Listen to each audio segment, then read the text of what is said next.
Hello everyone, so this is the third video in our playlist, and in this video we're going to discuss a question with a cylindrical barrel. And let's just start the question by reading it. Okay, a cylindrical barrel of radius r and the length L is lying on its side and oriented such that the barrel can roll. When the fluid level in the barrel is H, calculate the horizontal pressure force on one circular end cap and one cylindrical half. Okay, so here we have our diagram of a cylindrical barrel, and we have the liquid level of H, and we have the length of a cylindrical barrel, which is R, and we have the radius of R. Okay, so what we're asked to find in this question is, so we're asked to find the pressure force at this one of the end caps, and we're also asked to find the pressure force in one cylindrical half. So it's going to be the horizontal force, and so we're going to look at the one cylindrical half. Okay, in order to find the... Okay, we're going to start by finding the pressure force in one of the cylindrical halves. And in order to start with that, we're just going to try to imagine a cylindrical plate in the middle of our cylinder barrel. Okay, so the total force that is going into the imaginary plate is going to be equal to the total pressure force that is going to the sides of the cylinder. So, and we know that our force is going to be equal to the pressure times the area, right? But in this specific question, the area, like the pressure at any specific area is going to change. So we have to consider a very small area.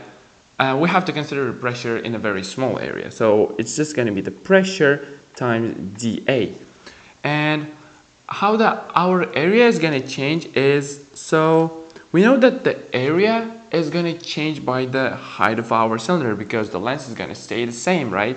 So we're going to consider this small slides from our plate. So our dA is going to be equal to the length times the dH, which is the difference in height. So this small area here is going to be the dH. Okay, what's next? So we know that the pressure when inside of a liquid is going to be equal to the rho gh, which is the density times the gravitational acceleration times the height, the depth. And the depth here is going to be from 0, the height. So we have the height level, height of a fluid, right? So our equation for force is going to be the rho gh, and this h is going to be our variable of integration, and times the dA, which is L times dH. And we have to integrate that from 0 level to H, because we're going to have to find the total force inside of a liquid. Okay, so it's just going to be from 0 to H. Okay, and now what we can do is we're going to take the integral and see what happens. Okay, when we take the integral, it's just going to become, so the L is constant, rho is constant, G is also constant. So we're going to just take an integral of H. So it's just going to be H over 2 from 0 to H. And so our equation for the pressure force on one side of a cylindrical half is going to be L length times the density times the gravitational acceleration times the height of a liquid. Oh, I forgot the square. Yeah, height of a liquid squared over 2. So the square is going to come when we take the integral. Yep. Okay, so this is how we can illustrate the pressure force acting on the one half side of our cylinder. And we just used the idea of an imaginary plate, and we said that the pressure force on a plate is going to be equal to the pressure force on the sides of our cylinder. So this is the answer for the first part of our question, for this one cylindrical half part of the question. So now let's find the pressure force on one circular end cap. So this force. Okay, so what I'm gonna draw now is the diagram of a cylinder from one end. So it's just gonna be the circle. Okay, it's just gonna be the circle, and now I'm just gonna draw what we already have. So we should have some fluid level, right? And this should be our H, and this thing here, okay, let me draw it. So this thing here is going to be our R, which is the radius, and so this is also going to be our R. And so how we can express, so again, our pressure force is going to be equal to the pressure times the pressure in a small area times the area itself, right? And we know that our pressure is going to be equal to the rho gh, where the h is the depth. But so now it's going to be different in every depth, so we have to consider the height of a liquid at any specific point. So what we're going to do now is, so we can, if I say this angle to be theta, so we're going to consider the angular coordinates.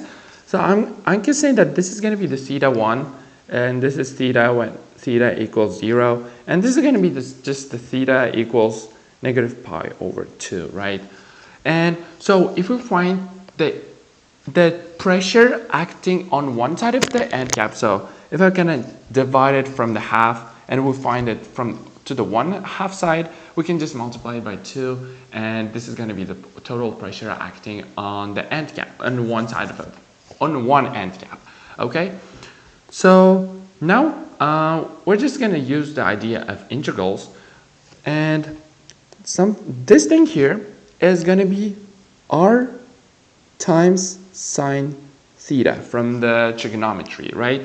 And I can represent that. So our height, the total height of a liquid, is going to be this radius, outer radius, plus outer radius times sine theta. Theta 1, yeah, it's just going to be the theta 1. And what else?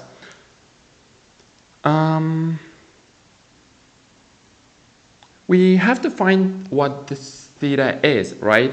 So this is also going to be the r, right? And our theta is going to be, if we say that this side is going to be h minus r, so we know that the r sine theta, okay, how I can represent the theta 1 is, so theta 1 is going to be just h minus r over r, right?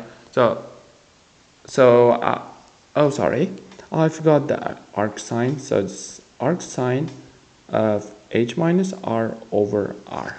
So yeah, this is how we gonna set up our one boundary for our integral. H minus r over r. Yeah.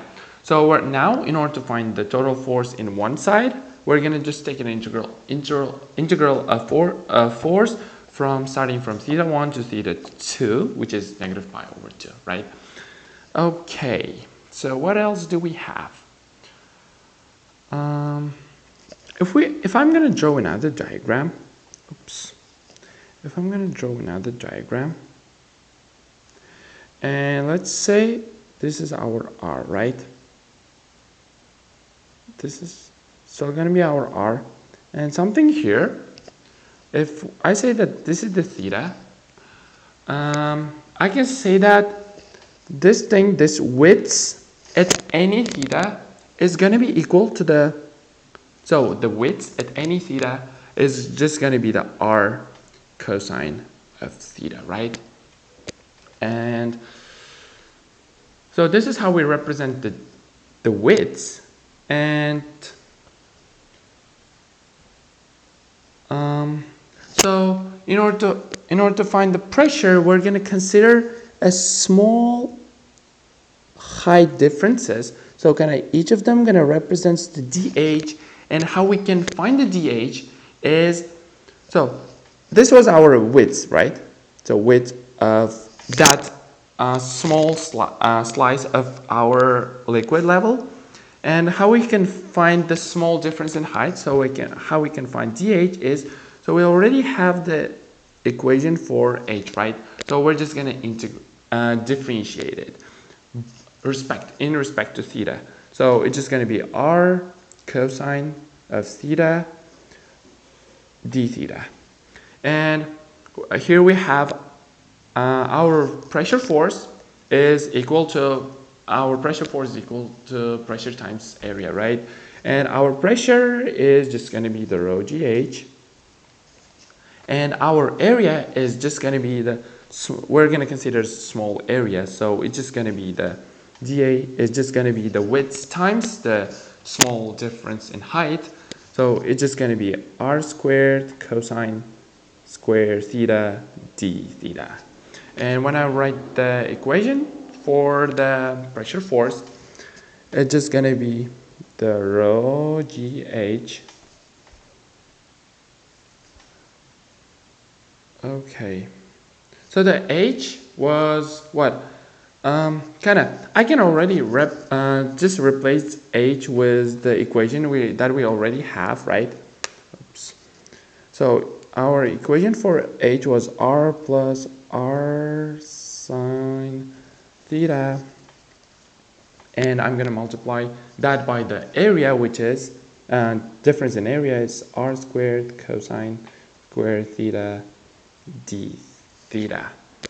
And I'm going to integrate that starting from the theta 1 to theta 2 to find the total pressure acting just on this half of our cylinder. So if I just multiply it by 2, I'm going to find the total pressure force acting on the end cap. So I'm just going to multiply it by 2 and take the integral from theta 1, which is equal like h minus r over r, and to pi negative pi over 2. Okay, let's just take the integral and see what happens. Okay, when we take the integral, so we're going to take the integral with respect to r, right? So what we're going to have is, so we're going to have r is a constant here, so we're going to have 3r to the outside of our integral. So because it is constant and we're removing it to the outside of our equation, and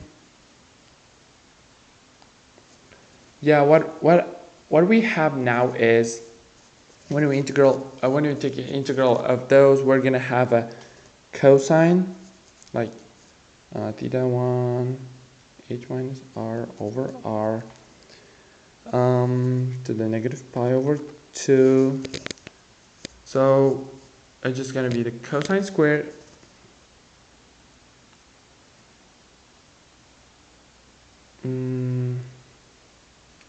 yeah, let me see. Okay, so in our pressure force equation, in order to find the integral, we have to use the integration by parts. So what we're going to have is, so we're going to integration of this one, and plus the integration of sine theta cosine square theta d theta, and everything theta 1's h minus r over r, and to negative pi over 2, right? And this whole thing here is just going to be our integral.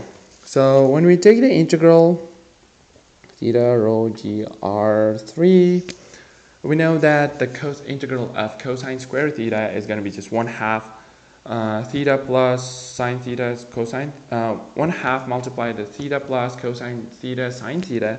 So for that part, I'm just gonna write like theta over 2 plus 1/2 sine theta cosine theta. Yeah, this is how what we get when we integrate the cosine square theta. And for sine theta cosine square theta, like for the second part, what I can do is I'm just gonna use the Wolfram alpha to kind of integrate it. Integrate. So it is going to be just sine of x multiplied by, okay, let me find the multiplied, write that. Oh, multiplied by, so it's going to be cosine square, right? So it's cosine of x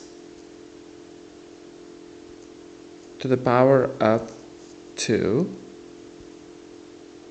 respect to x, right? And I'm going to close the brackets.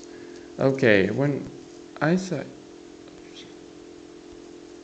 okay, when you press enter, okay, now here we have our integration.